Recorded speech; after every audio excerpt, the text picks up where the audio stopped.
एक ऐसा गांव जहां आपको लगेगा कि आप सही में द्वापर युग में आ चुके हैं। श्री कृष्ण से जुड़ी यह जगह शायद ही आपको मालूम हो, कृष्ण घाटी, जिसे मॉडर्न ब्रज के नाम से भी जाना जा रहा है।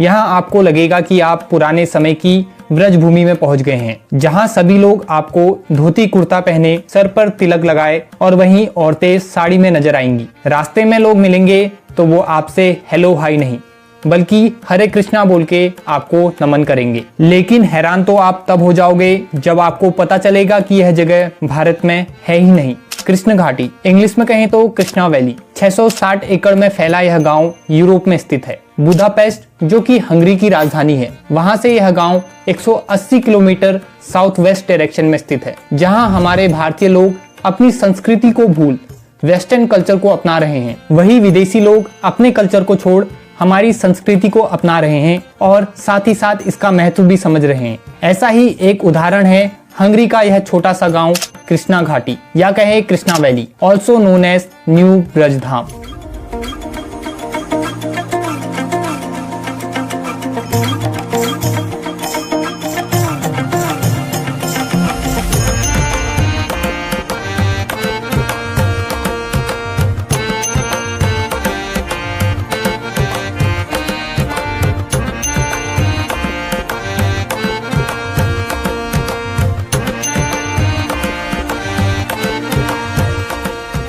150 कृष्ण भक्तों का यह गांव आज यूरोप का सबसे पुराना एवं बड़ा इको फार्म बन चुका है। परंतु क्यों खास है यह यूरोप का गांव और क्यों इसे न्यू ब्रजधाम कहा जा रहा है? इस गांव को सबसे खास बनाती है यहाँ के लोगों द्वारा अपनाया गया वैष्णव कल्चर। कृष्णा वैली, जो कि हमारे भारत से 4 से 5,000 किलोमीटर की दूरी पर है, परंतु इतने दूर होकर भी इस गांव के लोगों ने हमारे सनातनी धर्म को अपनाया ही नहीं बल्कि उसे यहाँ के लोगों ने अपने जीवन में ढाला भी है।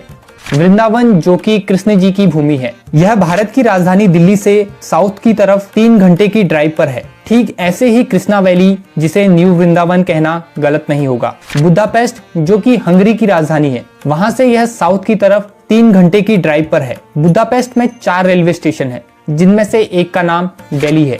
परंतु कैसे सबसे अलग है यह कृष्णा वैली? अगर आप यहाँ के प्रवेश द्वार से अंदर एंटर करेंगे तो आप पाओगे एक बिल्कुल अलग दुनिया, एक ड्रीम विलेज, यानी कि सपनों का गांव।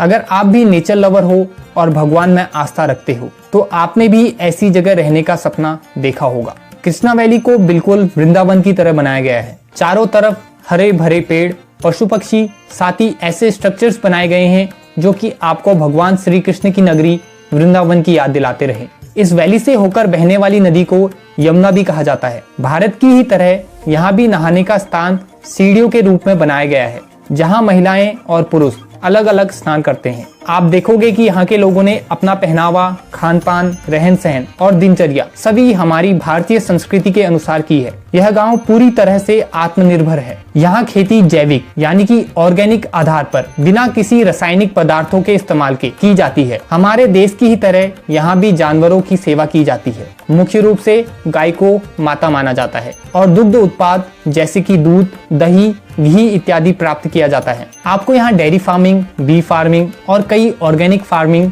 देखने को मिलेंगे। खेती भी यहाँ पारंपरिक रूप से बैलों से होती है और कोई भी सामान ले जाने के लिए बैलगाड़ी का इस्तेमाल होता है। यहाँ आपको गौशाला भी देखने को मिल जाएंगे, जहाँ इन जानवरों को रखा जाता है और इनका पालन पोषण किया जाता है।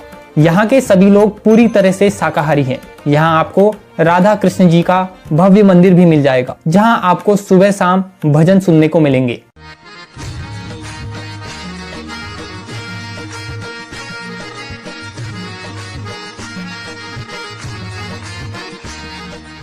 यहाँ के लोग ईश्वर प्रेमी हैं और ईश्वर केंद्रित जीवन शैली जीना पसंद करते हैं। यहाँ कोई भी उत्पाद हो, उसे सबसे पहले श्री कृष्ण जी को भोग लगाया जाता है। यहाँ के स्कूलों में भी आप देखोगे कि यहाँ के बच्चों को मूल शिक्षा के साथ साथ धार्मिक एवं वैदिक शिक्षा भी दी जाती है। बच्चों को छोटी उम्र से ही भागवत ज्ञान दिया जाता है ताकि उनकी ईश्वर के प्रति आस्था एवं विश्वास बढ़ सके। आपको यहाँ एक गेस्ट हाउस, एक शुद्ध शाकाहारी रेस्टोरेंट और अन्य अतिथि सुविधाएं मिल जाएंगी। कृष्ण घाटी में हर साल 30,000 से भी ज्यादा टूरिस्ट आते हैं, जिनमें से 10,000 तीर्थ यात्री होते हैं। यहाँ के लोग भारतीय त्योहारों को भी बड़ी ही धूमधाम से मनाते हैं। जगह अलग है, अंदाज वही भारतीय और पारंपरिक रहता है, परंतु भारत से हजारों किलोमीटर दूर स्थित यह गांव, जो कि भारतीय संस्कृति से परिपूर्ण है, आखिर कैसे बना? इस गांव की स्थापना आज से करीब 30 साल पहले 1993 में शिवराम स्वामी द्वारा की गई, जो कि इस्कॉन के मेंबर हैं। इस्कॉन यानी कि international society for Krishna consciousness, जिसे हरे कृष्णा मूवमेंट के नाम से भी जाना जाता है। इसकी स्थापना हुई 1966 में और यह दुनिया भर में कृष्णा भक्ति एवं प्रचार के लिए प्रसिद्ध है। और इनके द्वारा बनाया गया यह गांव आज हंगरी का सबसे बड़ा हिंदू गांव बन चुका है। और हमें भी इस गांव से कुछ सीखना चाहिए और अपनी संस्कृति के महत्व को पहचानना चाहिए।